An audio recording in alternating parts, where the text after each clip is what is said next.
iniciar la presentación del día de hoy a cargo de la residencia de Sedimat. Específicamente, hoy va a presentar la doctora Giselle Guzmán, residente de segundo año.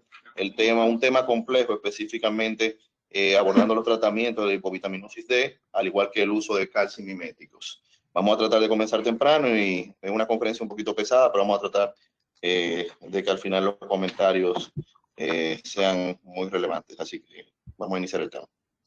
Bueno, pues muy buenos días. Ya como me presentó el doctor Segura, Giselle Guzmán, R2 de Nefrología de Sedimat. El día de hoy trataremos un tema un tanto complicado, pero que es indispensable manejarlo nosotros como nefrólogos que vemos tantos trastornos osteominerales, que es el tratamiento de la hipovitaminosis D y el uso de los calcimiméticos.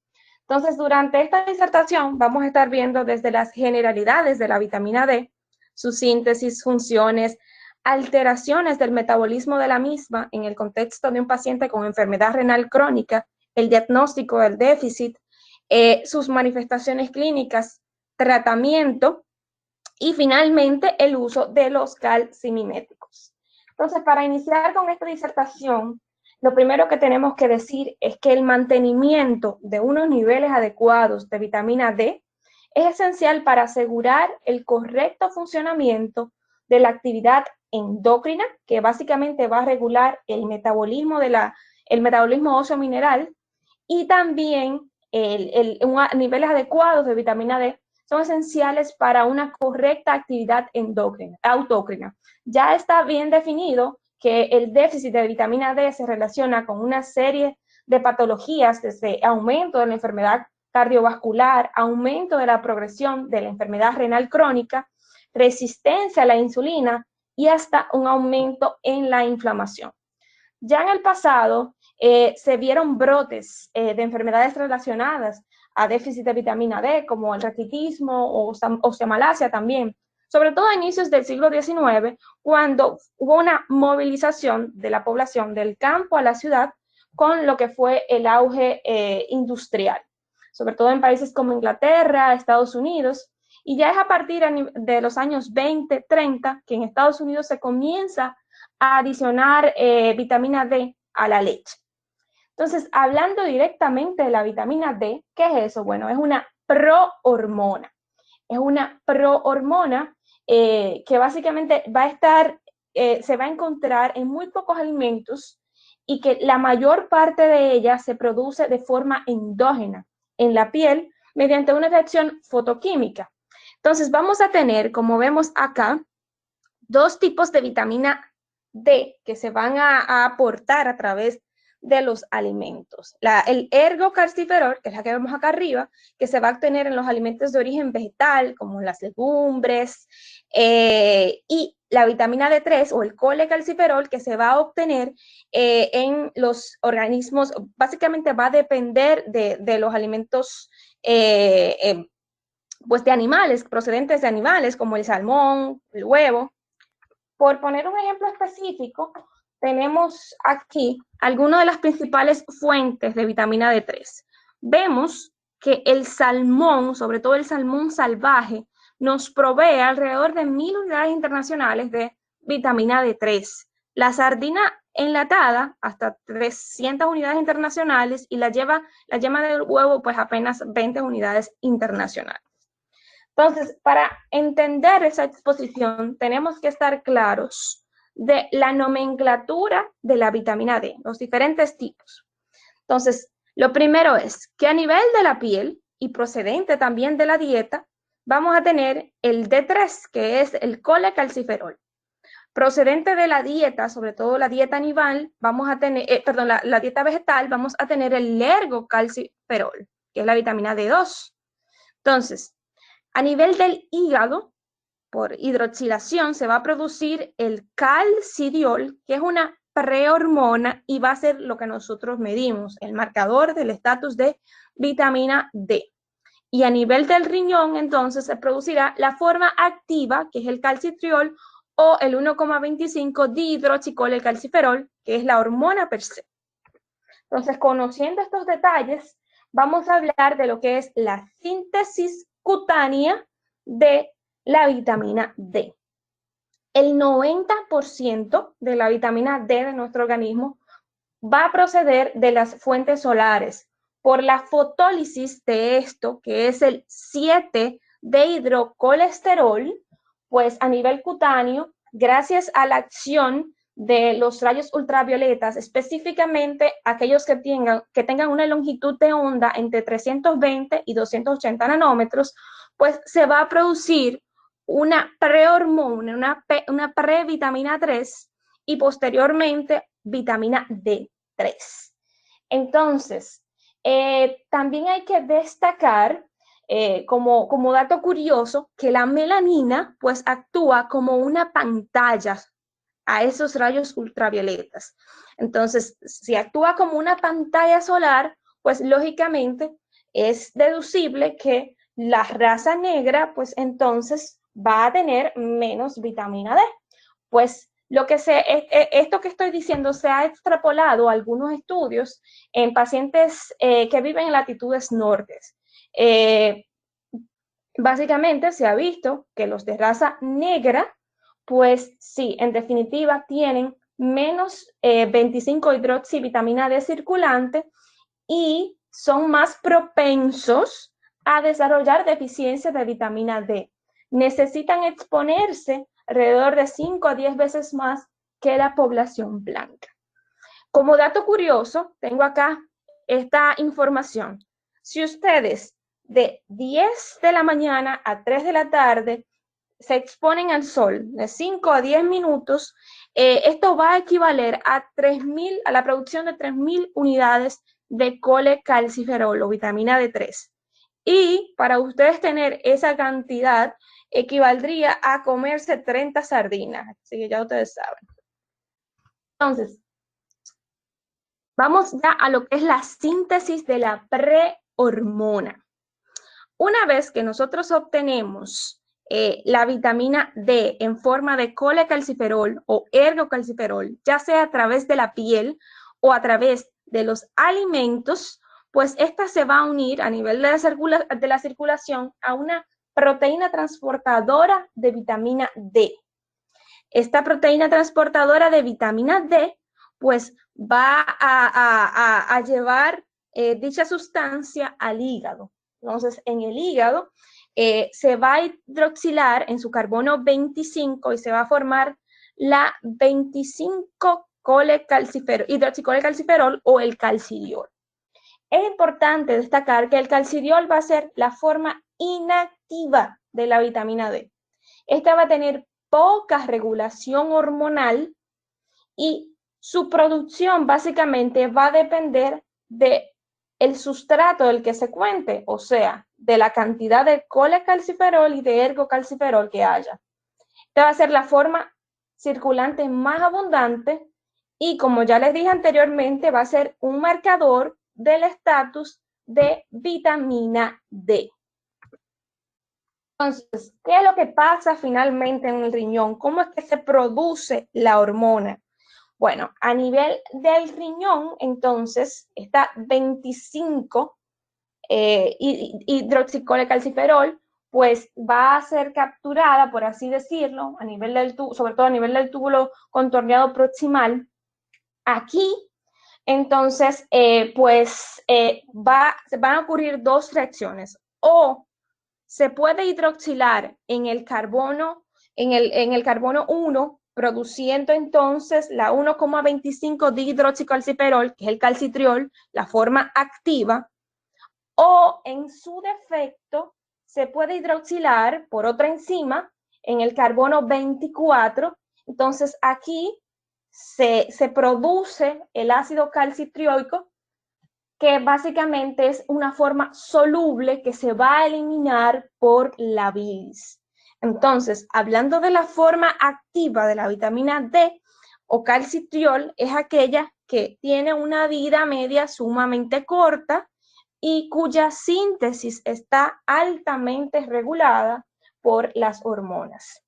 Entonces, una vez que se tiene el 1,25 dihidroxicolecalciferol, pues este se va a unir a un receptor que va a estar a nivel del núcleo, el receptor de la vitamina D, Este receptor, a su vez, posteriormente se va a unir a un receptor retinoide X, va a formar un complejo heterodímero que va a interaccionar pues con las diversas secuencias de ADN. Y esto va a permitir posteriormente la transcripción o represión de un gen. Pero vamos a ser más específicos. Como yo les dije, la 1,25-dihidroxicolecalciferol, el calcitriol, es una hormona que va a estar altamente regulada. Entonces, ¿qué es lo que va a pasar primero a nivel de riñón? Calcidiol circulante unido a esta proteína, como vemos acá, transportadora de vitamina D, a nivel de la célula tubular, van a haber unos receptores, unas proteínas de megalina cubulina, a los que se va a unir este complejo, va a sufrir endocitosis y posteriormente, entonces, a nivel de la mitocondria, va a haber una enzima que es la CYP27B1, que esta es la enzima que va a hidroxilar en el carbono 1 y va a producir pues la forma activa. Entonces, hay 3 hormonas que van a influir directamente en la acción de esta hidroxilasa. En primer lugar, la PTH, que va a tener una regulación positiva, es el principal inductor de la expresión renal de esta hidroxilasa porque aumenta la transcripción por desmetilación del ADN y también inhibe el catabolismo porque inhibe la 24-hidroxilasa. Entonces, regulación positiva del metabolito activo PTH. Regulación negativa, entonces vamos a tener el FGF23, que básicamente el FGF23, además de promover la fosfaturia, pues también va a inhibir la alfa-1 hidroxilasa y va a estimular la 24 hidroxilasa, que como ya saben, como ya hemos dicho, pues estimula el catabolismo de la vitamina D. Y finalmente, el otro estímulo negativo va a ser el propio calcitriol. ¿Por qué? Bueno, porque es lógico, por un feedback negativo. Si hay mucho calcitriol, pues ¿para qué producir más? Entonces, ¿cuáles son las funciones de la vitamina D? Podemos decir que la vitamina D tiene funciones clásicas, que son las asociadas a la homeostasis del calcio. Estas van a implicar básicamente el transporte transepitelial de calcio a nivel intestinal, el aumento de la mineralización, el aumento del remodelado óseo, aumento de la síntesis de FGF23 y aumento de la expresión del cloto, aumento de la expresión de megalina, y disminución de la secreción y síntesis de PTH. Dentro de las otras funciones, que son las funciones no clásicas, que equivalen al uso de hasta un 80% del calcitriol, vamos a ver que la vitamina D va a regular la secreción hormonal, va a aumentar la síntesis, por poner un ejemplo, de insulina, va a disminuir la síntesis de renina, va a fungir también como un inmunomodulador, tanto de la inmunidad innata como adquirida, y va a incidir en el remodelado celular, va a ser un antiproliferativo y un prodiferenciador. Es importante destacar, quise poner acá este estudio, porque la vitamina D tiene efectos positivos con la proteinuria, disminuye la proteinuria, como yo les había dicho, disminuye la secreción de renina, la síntesis de renina, pues inhibe también el RAS. Y algo que quería destacar es que disminuye la miostatina. La miostatina básicamente es una enzima que inhibe el crecimiento celular. Entonces, disminuye la miostatina y aumenta la osteoglicina, que va a fungir como un anabólico. ¿Y cuál va a ser la consecuencia de esto? Bueno, vamos a tener un aumento de la musculatura, de la masa muscular, Y gracias a la vitamina D también pues veremos un aumento de la masa del hueso, por así decirlo, mejoría de la sarcopenia, pues disminución de las caídas y fracturas, por lo tanto. Entonces, vitamina D y déficit y en enfermedad renal crónica. Como ya nosotros hemos visto, en el riñón se produce una parte esencial del metabolismo de la vitamina D. Por eso es lógico pensar que los pacientes que tienen enfermedad renal crónica pues van a tener un déficit marcado de vitamina D. Es más, según este estudio, pues la prevalencia de hipovitaminosis D es de alrededor de un 70%. Y como vemos en esta imagen, va a haber una relación directa entre la disminución del GFR y el déficit continuo o progresivo, mejor dicho, de vitamina D. Es decir, nosotros vamos a ver que a partir del estadio D, el estadio 2 de la insuficiencia renal crónica, vamos a ver niveles inadecuados de vitamina D. Y va a ser más marcado pues a partir del estadio 3. Entonces, ¿qué es lo que pasa? ¿Cuáles son los factores que van a incidir en que el paciente con enfermedad renal crónica tenga déficit de vitamina D? Van a ser muchísimos, como pueden ustedes ver acá.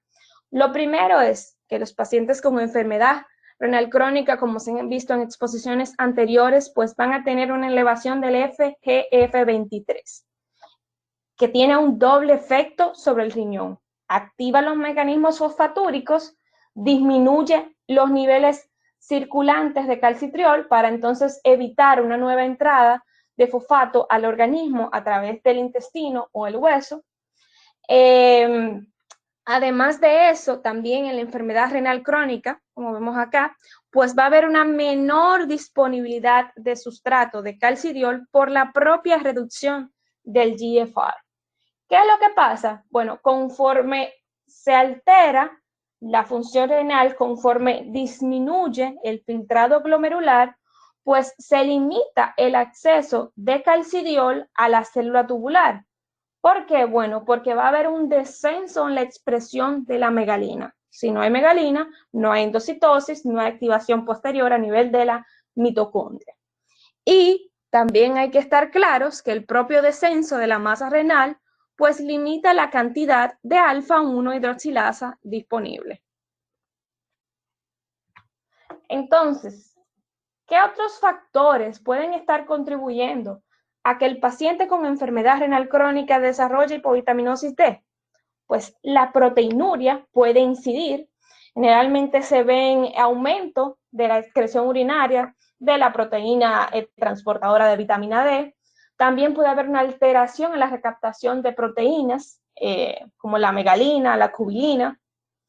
En la diálisis peritoneal también se ha visto que se pierden estas proteínas. La obesidad también incide. La diabetes mellitus también puede incidir. Es más, se ha visto que los pacientes con diabetes tipo 1 tienen menor cantidad de proteína transportadora de vitamina D.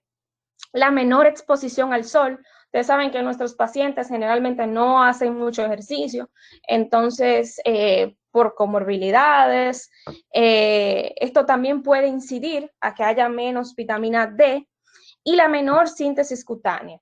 La uremia, no se sabe exactamente por qué, pero la uremia puede predisponer a que se disminuya la fotolisis.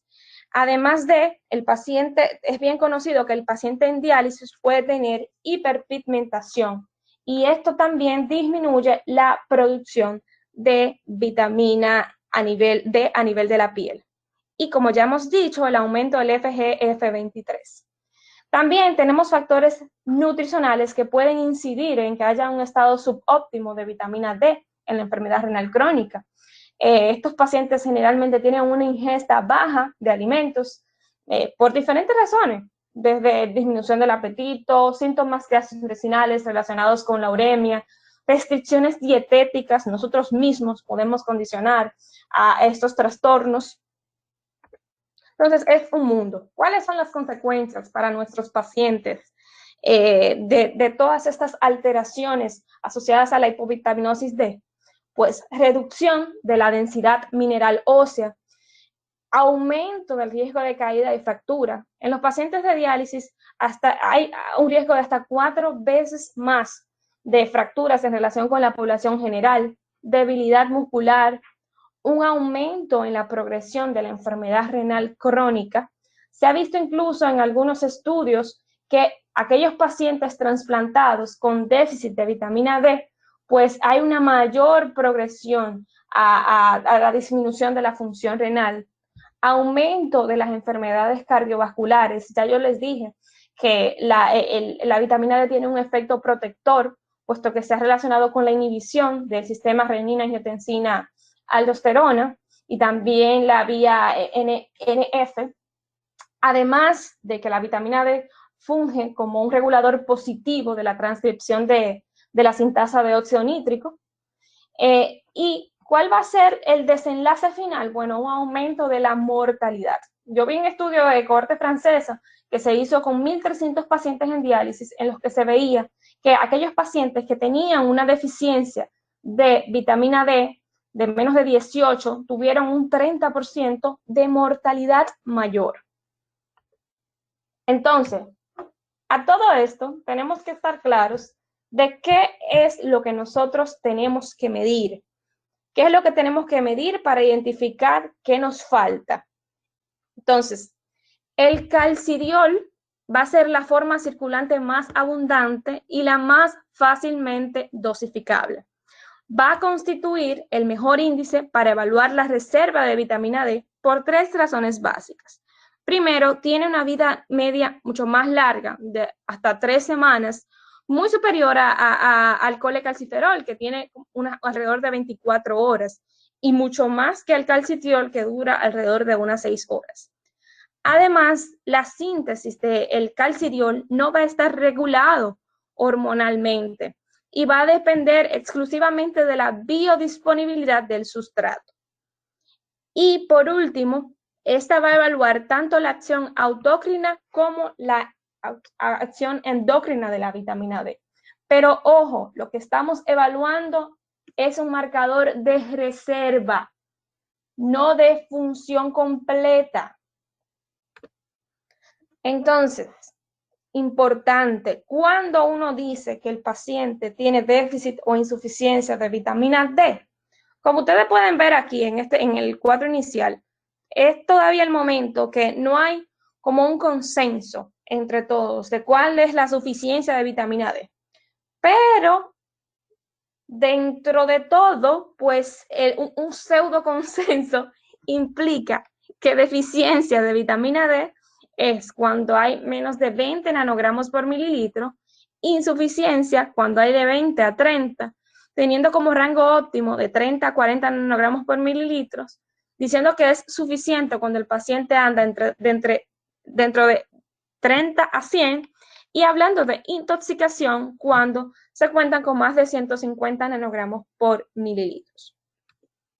Entonces, hay otros factores también que van a definir cuál va a ser la cantidad de vitamina D óptima. No solo van a ser los niveles. También factores como la supresión máxima de vitamina D. Se ha visto en algunos cortes de estudio que niveles entre 27 y 30 bastan para suprimir al máximo la PTH. También la absorción intestinal adecuada de calcio. También se ha visto que en pacientes que tienen menos de 4 nanogramos por mililitro de vitamina D en sangre, van a tener una disminución en la eficacia de absorción de calcio. Y importantísimo también para tomar en cuenta el nivel óptimo de vitamina D, la prevención de fracturas. Se ha visto que pacientes con niveles de vitamina D entre 28 a 40 nanogramos por mililitros, pues han presentado una reducción en el riesgo de fracturas. Entonces, ya para pasar a lo que es monitorización y tratamiento, importantísimo nosotros destacar Según la CADIGO 2003, en pacientes que tengan CKD en una etapa entre 3 y 4, si la PTH en plasma pues está por encima del target para el estadio, se debe medir al inicio. Si está normal, entonces se va a repetir de forma anual. Ellos recomiendan que si está a menos de 30, el ergocalciferol, la 25-hidroxivitamina D, pues entonces se den suplementos con ergocalciferol. Ya la CADIGO más adelante, pues básicamente lo que recomienda es que sí, que se midan los niveles de vitamina D, pero que en caso de la reposición, pues se reponga como la población general. Entonces, según esta misma guía de la CADOCI, ellos recomiendan que de acuerdo a las concentraciones de vitamina D, específicamente el calcidiol, pues se reponga con ergocalciferol. Si el paciente anda con menos de 5, entonces ellos recomendaban pues dar 50.000 unidades a la semana por 12 semanas, después una vez al mes, y esto que durase 6 meses. Si andaban en unos rangos entre 5 y 15, recomendaban entonces 50.000 unidades por 4 semanas, una vez al mes, y después darla una vez al mes hasta completarse 6 meses. Y si andaban con alrededor de 16 a 30, pues dar 50.000 unidades al mes y esto completar 6 meses. Y de nuevo la CADIGO 2009 dice, siendo esto una recomendación 2C, tratar el déficit como a la población general. Entonces, ¿qué es lo que se hace con la población general? Pues el Instituto de Medicina de Estados Unidos y Canadá recomendó estos adultos que tengan hasta la edad de 70 años, que tengan poca exposición al sol, administrar 600 unidades internacionales de vitamina D3, mientras que los adultos de 71 años y mayores requiriesen alrededor de 800 unidades internacionales. Entonces, ustedes se preguntarán, ¿qué es lo que yo le voy a dar al paciente? O sea, le voy a dar vitamina D3, le voy a dar vitamina D2, que yo tengo aquí. Bueno, en Estados Unidos generalmente lo que más se tiene es ergocalciferol. En Europa lo que se tiene es el colecalciferol. ¿Qué se prefiere? Bueno, el colecalciferol tiene algunas ventajas sobre lo que es la vitamina D2, porque pues se evidenció que aumenta, es más eficaz para aumentar las concentraciones séricas de vitamina de calcidiol. Además de que a los pacientes que se le administra vitamina D3, pues tienen una respuesta más sostenida. Entonces, en cuanto al tratamiento de la vitamina D, esto yo lo saqué de un consenso de trastornos oseominerales de la Sociedad Argentina de Nefrología. Ellos básicamente recomiendan, independientemente de pues el nivel que se tenga, hacer la reposición en 2 fases. La primera fase, una etapa de corrección, que se puede administrar 25 hidroxivitamina D, pues de forma diaria, 3.000 a 6.000 unidades al día, o de forma semanal, 30.000 a 50.000 unidades a la semana. Entonces, esto continuarlo por 8 semanas y luego, pues, pasar a una dosis de mantenimiento que implicaría administrar el ergocalciferol de forma diaria de 1.000 a 2.000 unidades al día o en su defecto de 10.000 a 14.000 unidades semanales. Esto continuarlo por unos 3 meses y posteriormente entonces pues hacer controles. ¿Cuál ha sido el beneficio de tomar estas medidas? Pues disminución de la mortalidad, disminución de la hospitalización, y esta disminución de la mortalidad se ha visto sobre todo en los pacientes diabéticos. Hay otros metabolitos con los que se cuentan. Aquí tenemos los metabolitos activos de la vitamina D, específicamente el calcitriol, que nosotros conocemos como rocaltrol o caltrón. Este es sumamente útil en estos pacientes que tienen insuficiencia renal crónica o que tienen raquitismo dependiente de vitamina D tipo 1. Entonces, el inicio de acción de este medicamento es sumamente rápido y su vida media, como vimos anteriormente, es apenas 6 horas. Importantísimo que se asocia con incidencia bastante amplia de hipercalcemia. Lo vamos a encontrar disponible en el mercado, pues en una dosis de 0.25 microgramos a 0.5 microgramos. ¿Qué nos dice la KDIGO sobre el uso de calcitriol? La KDIGO no recomienda el uso rutinario de calcitriol u otros análogos de la vitamina D en pacientes que tengan enfermedad renal crónica, estadio 3 a 5. Es razonable su uso en pacientes que estén en estadio 4 y 5 con hiperparatiroidismo severo y progresivo. Ojo, de nuevo, importantísimo, mantener el calcio sérico menor a 9.5 cuando usted va a administrar calcitriol. Si está mayor de ahí, pues lo recomendable es no administrarlo. Entonces, ¿cuál va a ser el ajuste de acuerdo al estadio en que está el paciente? Si es un paciente en diálisis, ustedes pueden comenzar con 0.25 microgramos una vez al día.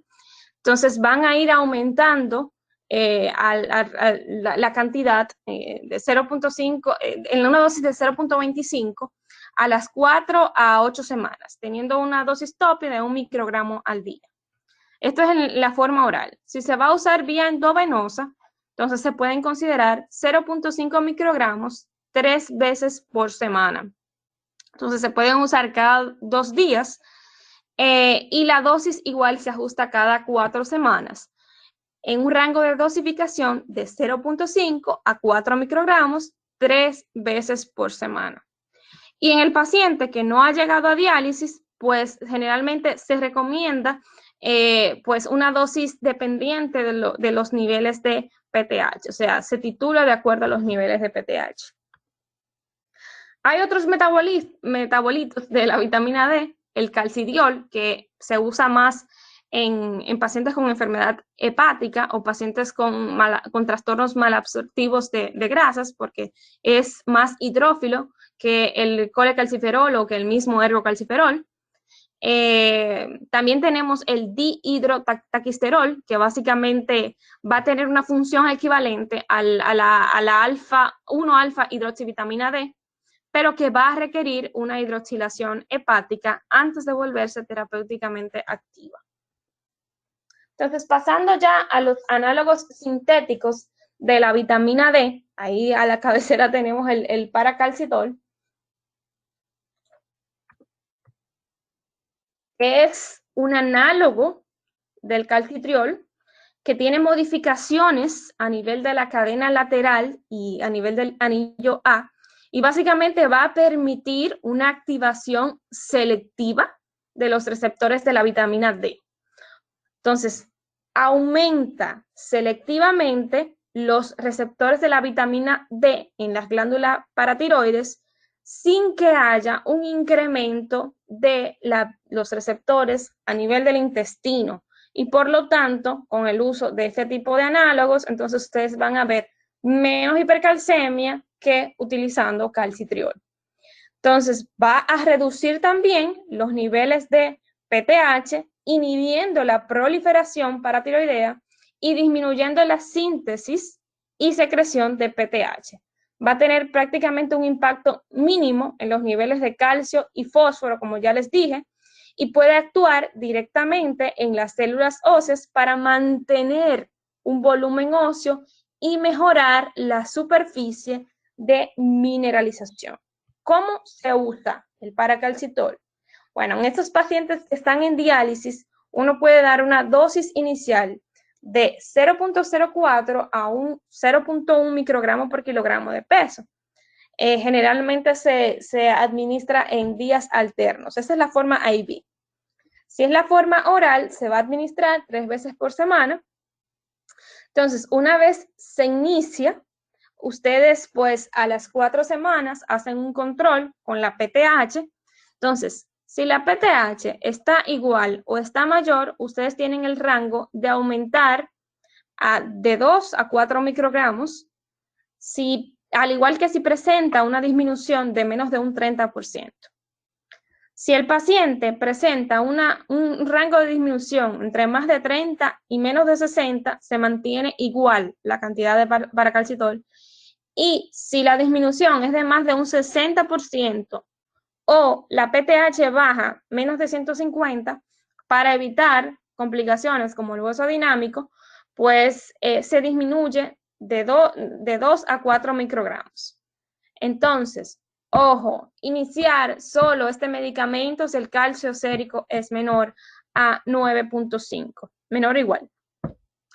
Si el paciente no está en diálisis, pero está en un estadio 3 y 4, ¿qué es lo que se recomienda? Bueno, ustedes van a calcular la dosis inicial dividiendo, o sea, el nivel basal de PTH intacta entre 80. Si ustedes calculan, ustedes por ejemplo dicen que el paciente tiene 500 de PTH y lo dividen entre 80, eso le va a dar 2 microgramos una vez al día o 4 microgramos 3 veces por semana. Hay otros análogos sintéticos de la vitamina D, como el 2-calciferol, el alfa-calcidol, el maxa-calcidol y el fale-calcitriol. Pero son difíciles de recordar. Así que este cuadrito nos va a ayudar un poquito porque compara en relación al calcitriol cuáles son los efectos que tiene cada uno de estos medicamentos, cada uno de estos análogos de la vitamina D. Entonces, el primero que tenemos, el paracalcitol, que nosotros generalmente conocemos como Semplar, pues como ya vimos, viene tanto IV como oral, tiene sobre el calcio y sobre el fósforo en relación al calcitriol, tiene menos hipercalcemia y menos hiperfosfatemia. El alfa-calcidol, entonces, que solamente viene a Canadá, pues la acción es similar al calcitriol sobre el calcio y el fósforo. El 2-calciferol, pues igualito, y el matcha-calcitol, que generalmente viene a Japón y viene en una disponibilidad IV, y sus efectos sobre el calcio y el fósforo pues son similares al calcitriol, y el fale-calcitriol, que igual va a Japón y va en oral. Entonces, mucho ojo aquí. El calcitriol o los análogos sintéticos de la vitamina D deben evitarse o administrarse en dosis baja o incluso interrumpirse si el fosfato sérico supera los 5.5 miligramos por decilitro o si el calcio sérico supera los 10.2 miligramos por decilitro. Nosotros hablábamos ahorita de un rango más bajito que es 9.5, con el que yo estoy más de acuerdo. Pero, sin embargo, ustedes lo pueden continuar si se identifica una causa claramente reversible de hipercalcemia o de hiperfosfatemia, como lo es la no adherencia al tratamiento. Entonces, ¿cuáles son los potenciales beneficios de los análogos del receptor de vitamina D? Pues se ha visto una reducción en la mortalidad global y cardiovascular, reducción de la proteinuria en la enfermedad renal crónica, mayor potencia de la reducción de los niveles de PTH, menor riesgo de hipercalcemia e hiperfosfatemia. ¿Cuál es la evidencia de esto? Bueno, aquí hay varios estudios. El primero de estos, pues, habla de que el calcitriol oral, como ustedes pueden ver en esta gráfica, estos son los pacientes que no se administra vitamina D, estos son los que se administraban vitamina D, pues tienen una mejor sobrevida en pacientes en hemodiálisis. En este otro estudio, que básicamente pretendió determinar la supervivencia de los pacientes tratados con paracalcitol versus los tratados con calcitriol, pues fue discretamente mayor, ojo, en relación a los tratados con calcitriol. Y en este último estudio, que pretendía demostrar si el paracalcitol en pacientes con enfermedad renal crónica en hemodiálisis, pues disminuía la hipertrofia ventricular izquierda y lamentablemente pues no fue significativo, no se evidenció una reducción de la misma. ¿Existen nuevos análogos del receptor de vitamina D? La respuesta es sí, sí se están desarrollando. Destacar dos de ellos, el doxecalciferol, que básicamente está modificado para el uso intravenoso con menores valores de calcemia y fosfatemia, y el lunacalcipol, que es un potente inhibidor de la CYP24, que recuerden que es la enzima capaz de catabolizar tras la hidroxilación de la vitamina D activa. También inhibe la síntesis de PTH intacta sin modificar los valores de calcio y fósforo. ¿Puede uno intoxicarse por vitamina D? Pues la respuesta es sí, pero es raro. ¿Por qué? Bueno, porque la mayor parte de la vitamina D se va a producir, como ya saben, a nivel de la piel. Cuando hay mucho sustrato, por así decirlo, lo que pasa es que se convierte el 7-hidrocolesterol se convierte en unos metabolitos inactivos. Pero hablamos de intoxicación por vitamina D cuando el paciente anda por encima de 150 nanogramos por mililitro, en combinación con hipercalcemia, hipercalciuria y muy frecuentemente hiperfosfatemia. Entonces, esto se puede relacionar generalmente con estos pacientes que tienen, pues, se le administra vitamina D, que además se le administra calcio, o aquellos que tienen análogos del calcitriol. Y estos pacientes están más predispuestos a una enfermedad ósea dinámica. Entonces, de este tema, yo quiero que ustedes se vayan en la cabeza con que los efectos de la suplementación con vitamina D en la enfermedad renal crónica incluyen reducción de los niveles de PTH, son los múltiples estudios que lo muestran, aumento en los niveles de 1,25 dihidroxicolilcalciferol, reducción de la proteinuria y disminución de los marcadores inflamatorios. Como sé que me queda poco tiempo, vamos a pasar directamente a el uso de calcimiméticos. ¿Qué son eso? Bueno, los calcimiméticos son unos fármacos que van a aumentar la sensibilidad del receptor paratiroideo sensible a calcio. Imaginemos que esta es una célula paratiroidea, este es el receptor sensible a calcio. El calcimimético va a imitar o va a potenciar los efectos del calcio y esto se va a traducir en una disminución de la síntesis de PTH, en una disminución de la secreción, por lo tanto, de la misma. Entonces, si no hay PTH suficiente en suero, va a haber un calcio sérico menor y un fósforo sérico menor. Resulta que estos medicamentos están más que nada aprobados en el contexto de pacientes en diálisis. Su utilización va a ser variada desde hiperparatiroidismo primario, secundario, en la carcinomatosis paratiroidea, esos pacientes que lamentablemente tienen rechazo a la cirugía o tienen contraindicaciones para la utilización o para la realización de la misma, entonces se opta por calcimiméticos. ¿Qué nos dice la CADIGO sobre los calcimiméticos? Lo primero que nos dice la guía de metabolismo óseo mineral del 2017, la actualización, pues habla de que los niveles óptimos de PTH en el contexto de un paciente estadio 5 en diálisis van entre 2 y 9 veces el límite superior normal. Entonces, en pacientes que tengan enfermedad renal crónica, estadio 5, que requieran terapia para bajar los niveles de PTH, ellos sugieren el empleo de calcimiméticos, calcitriol o análogos de la vitamina D.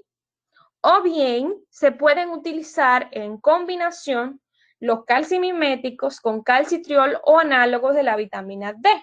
Es más, esto es una recomendación 2B.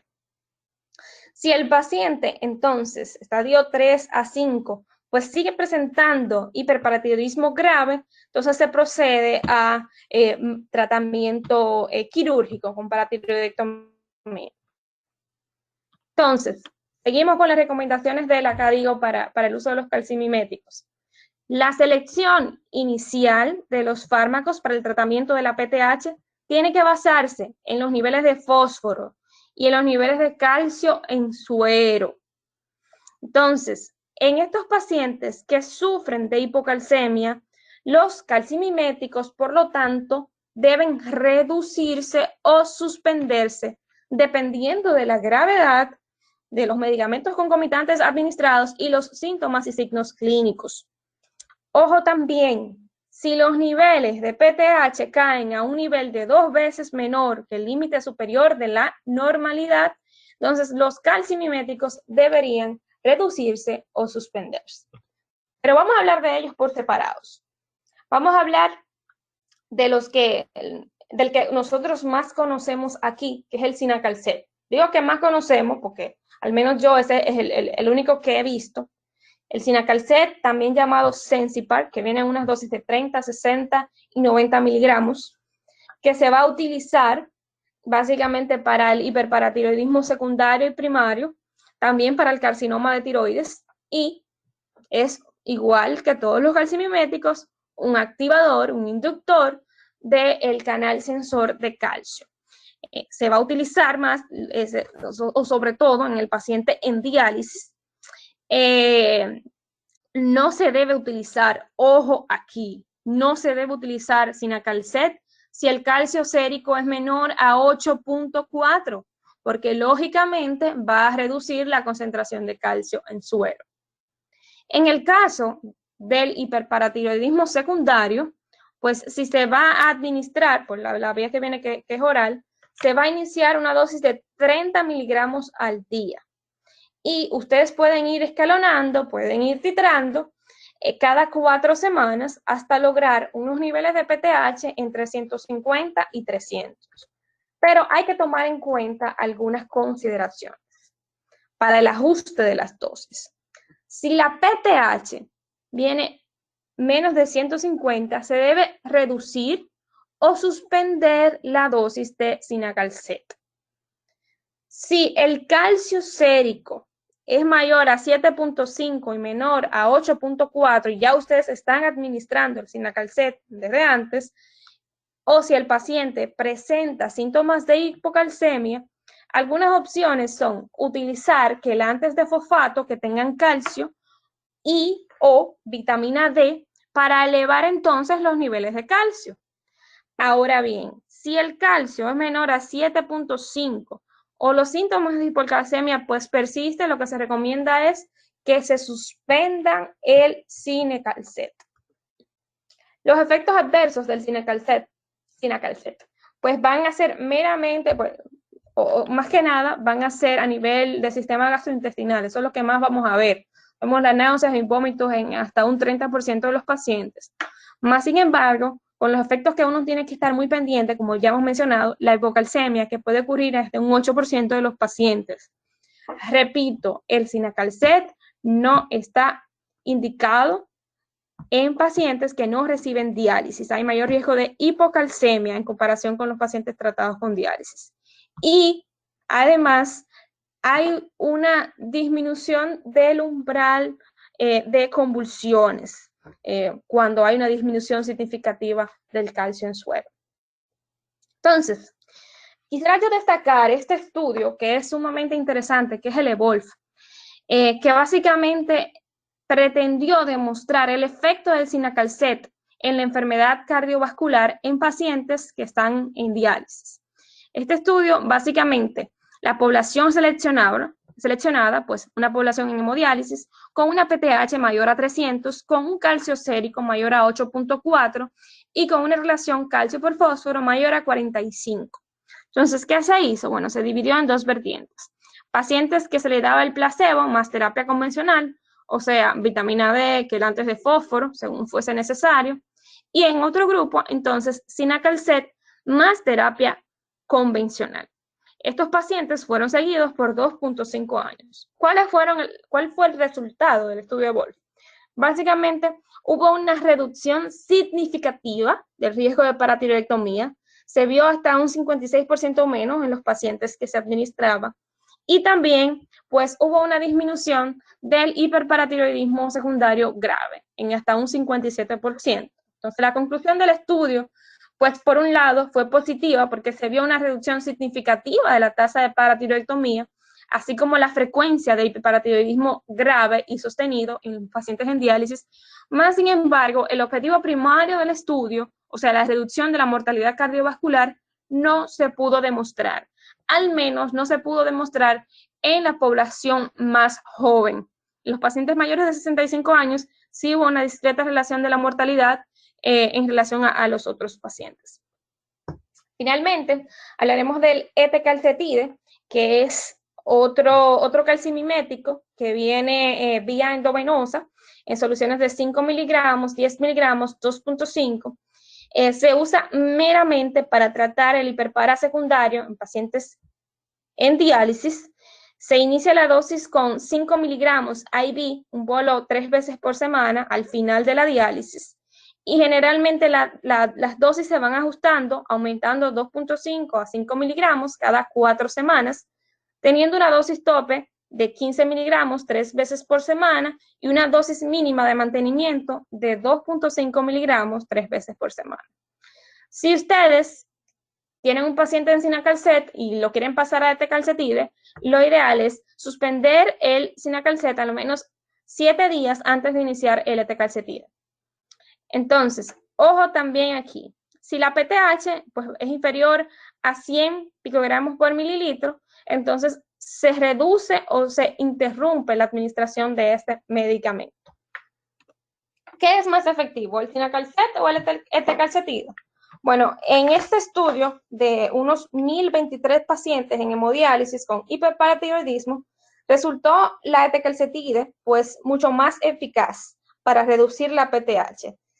En relación al placebo, se vio que en estos pacientes hubo una reducción de un 74 a un 75% de la PTH en relación con aquellos pacientes que tenían el placebo, que hubo una reducción de solo el 30% de la PTH. Sin embargo, los efectos adversos, sobre todo desde el punto de vista gastrointestinal, fueron mayores en el grupo de ete-calcetide. Entonces, el último estudio que quiero citar, pues compara en alrededor de 340 pacientes se le administró ete-calcetide versus el resto de los pacientes, alrededor de 300 pacientes que se le administró pues Cinacalcet. La ete-calcetide, vuelvo a repetir, fue superior al Cinacalcet en la reducción de la PTH en más de un 30%. E insisto, los efectos fueron mayores también, los efectos adversos también fueron mayores en este grupo. Bueno, esto es todo. Yo espero que les haya gustado. Es un tema largo, es un tema complicado. Y si tienen cualquier comentario, pues estamos abiertos a escucharles. Esta fue mi bibliografía. Yo de verdad les recomiendo que traten de conseguir la información del curso ese de trastorno óseo mineral. Yo tengo algunos artículos que se los puedo mandar a quien lo quiera, porque de verdad que está genial. Y nada, gracias.